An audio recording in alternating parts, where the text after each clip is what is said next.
18வது கேள்வி. உருவில் காணப்படும் பெட்டி மீது பியில் ஒரு சுற்று இருக்கும் அதே வேளை ஏக்கும் பிக்கும் இடையே ஒரு பேட்டரி, ஏக்கும் பிக்கும் இடையில பேட்டரி ஒன்று நினச்சி வச்சிருக்கு. பியில் ஒரு சுற்று இருக்குது. அது என்ன சுற்று? இந்த எக்ஸ் என்ற சுற்றா, ஒய் என்ற சுற்றா, ஜெட் என்ற சுற்றான்னு எங்களுக்கு தெரியாது. என்ன சுற்று இந்த பிக்குள்ளே இருக்கும் என்று அவங்க கேட்குறாங்க. கொஞ்சம் டீப்பாக யோசித்து பார்த்தா தான் காணல. சரி, ஏபி என்ற வழியில் மின்கலமும் சிடி என்ற வழியில் ஒரு ஒளிகால விரிவாயி என்ற டயோட்டும் இருக்குது. இதில் ஒரு மின்கலம் இருக்குது. சரி, பேட்டரி தொடுக்கப்பட்டுள்ளது. ஒளிகால விரிவாயி ஒளிர்கிறஸ், ஒளிகால விரிவாயி ஒளிர்கிறஸ் தொடுக்கப்படும் பொழுது ஒளிகால விரிவாயி ஒளிர்கிறது. ஏக்கும் பிக்கும் இடையே பேட்டரியின் முடிவிடங்களை இடைமாற்றும் பொழுது பெட்டி பியில் இருக்கும் பின்வரும் எந்த சுற்று ஒளிகால விரிவாயை ஒளிரச் செய்யும்?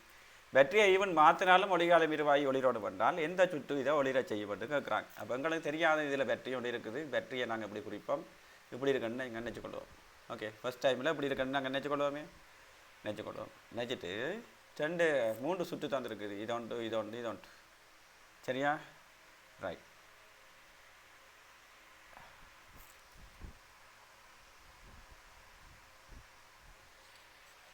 இதில் கலத்திர முடிவிடத்தை மாற்றினாலும் இந்த எல்இடி வந்து ஒளிருது அப்படி சொல்லியிருக்குது. இங்கே பாருங்க, இதில் கிளம்பி இருந்திருந்தால், இந்த எக்ஸ்ன்றதில் கிளம்பி இருந்திருந்தால் என்ன நடக்கும்? சரி, எக்ஸ்ன்றதில் கிளம்பி இருந்திருந்தால் சரி, இப்படி ஒரு மின் கிளம்பி இருக்க போது இதில் நினச்சி வச்சுருப்பீங்க. கரண்ட் ஒன்று இதுக்குள்ளால் ஓடும், இது முன்முக குடல் இதுக்குள்ளால் ஓடும். சரி, இதால் பிரிஞ்சு வர கரண்ட் என்ன செய்யும்? முன்முக குடல் அதுக்குள்ளால் கரண்ட் ஓடும். சரி, இதில் ஒரு எல்இடி ஒன்று இருக்குது. இதெல்லாம் அந்த எல்இடியை வச்சுருங்க. இதுக்குள்ளால் ஒரு கரண்ட் ஓடும். இதால் ஓடுற கரண்ட் என்ன செய்யும்? இது தடை. இதுக்குள்ளால் தொடர்ந்து ஓடிக்கொண்டிருக்கும். இது தடை. இங்க இதுக்குள்ளால் வர கரண்ட் வந்து பார்க்கும். இது எல்இடி, சாரி, இது ஒரு டயோட். இது ரெண்டும் தடை. இது ரெண்டும் தடை, இது ஒரு டயோட். அப்படி என்றால் தடை இல்லாத வழிக்குள்ளெல்லாம் கரண்டோட பார்க்கும். எப்போவும் தடை இல்லை, இது ரெண்டும் தடை. தடைக்குள்ளால் போகிறத விட தடை குறைஞ்சது எது? டயோட். அப்போ டயோட் தடை குறைஞ்சதுனாலும் இதுக்குள்ளால் தொடர்ந்து கரண்ட் ஓடிக்கொண்டிருக்கும். என்ன செய்யும்? இஞ்சால பக்கம் கரண்ட் வராது. அப்படி என்றால் எக்ஸ்ன்ற சுற்று இந்த சுற்று இதில் வர சான்ஸ் இல்லை. சரியா? மையையும் செட்டையும் நாங்கள் பார்க்கலாம். மை செட் வரலாம்.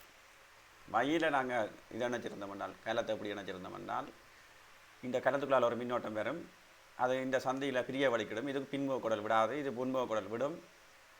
சரி, இது முன்முக குடல் விடும். சரியா? வந்துட்டு இதால் வர கரண்ட் வந்து பார்க்கும். இந்த எல்இடி இதுக்குள்ளே இருக்குது. இதெல்லாம் எல்இடி இருந்தது. இதுக்குள்ளால் போனால் எல்இடி பின்முக குடல் இதுக்குள்ளால் போகாது. அப்போ இதுக்குள்ளால் போகும், இதால் ஓடு நடந்து. அப்போ கலத்தை எப்படி இணைக்கக்கூட இவர் ஒளிட்டார். கலத்தை எப்படி இணைச்சாலும் ஒளிடுதுன்னு சொன்னால் இந்த சுற்றும் வராது. வார விட அப்படி என்ன 5வது தான் வரணும். அதே 5வது வருது என்று நாங்கள் பார்க்கலாம். பாருங்கள், 5வது கலம் இப்படி இருக்குன்னு வைங்களேன். இந்த டயோட்டுக்குள்ளால் இதில் வார கரண்ட் வந்து இதுக்குள்ளால் போகாது. பின்முக குடல் இது விடும். இதுக்குள்ளால் கரண்ட் போகும், இதுக்குள்ளால் கரண்ட் போகும். இதால் வார கரண்ட் வந்து இதுக்குள்ளால் போய் இதால் போய் இதால் போகும். எல்இடிக்குள்ளால் கரண்ட் ஓடும், ஒளிரும்.